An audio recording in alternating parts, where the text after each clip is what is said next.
নমস্কার বন্ধুরা, দেখো আমি গেছিলাম ছেলের হোস্টেলে পায়রাটা।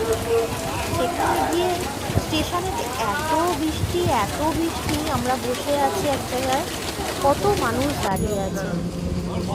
এখানে না ওই ছেলের ওই হোস্টেলে যাওয়ার রাস্তায় আমরা ট্রলিতে করে যাচ্ছিলাম। তা ওয়েদারটা এত সুন্দর ছিল, আমরা তখন ওই ট্রলিতে বসে বসে আমি দেখি একটু কেমন লাগছে সব। ওই সেই সময়ের একটু মুহূর্তটাকে ধরে রাখার চেষ্টা করলাম। ওখান থেকে আবার যখন ফেরার পথে স্টেশনে গেলাম, তখন আকাশটা না মেঘলা হয়েছিল। দেখো প্রচণ্ড মেঘলা হয়ে আছে, কালো হয়ে আছে, আবার বৃষ্টি আসার সম্ভাবনা।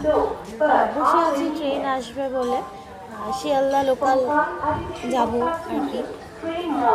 ওই বসে বসে ওই মেঘলা আকাশটা দেখানোর চেষ্টা করছিলাম, কিন্তু ফোনেতে তো দেখানো যাচ্ছে না। আমি যেটা দেখতে পেলাম বোঝা যাচ্ছে না, কিন্তু এরাও বোঝে আছে অপেক্ষায়। এই বুঝি বৃষ্টি নামলো, ওরাও কোথায় থাকবে বুঝতে পারে না। আসলে এত মানুষজনের ভর্তি হয়ে যায় না, তখন ওরা কোথায় লেডিস কামরা উঠেছে। এত ট্রেনটা ফার্স্ট এসে তাড়াতাড়ি ছেড়ে দিয়েছে বৃষ্টির জন্য না। আমি লেডিসে উঠেছি বলে কী করবো, আমার যখন উঠে জায়গা ছিল না বলে ওই বাইরের দিকটাও সামনেটাও দাঁড়িয়ে রয়েছে। বলছে বড় স্টেশনে যখন থামবে তখন আমরা অন্য কামরায় চলে যাবো। আমার বারবার বলে লেডিসে চলো, লেডিসে যাও। আমি বলি না, একসাথে এসছি, আলাদা আলাদা যাবো।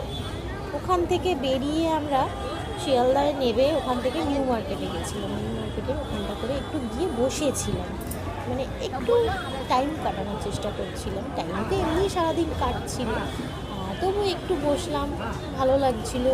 আসলে কোথাও বেরোনো হয় না তো, এই জন্য একটু বসে একটু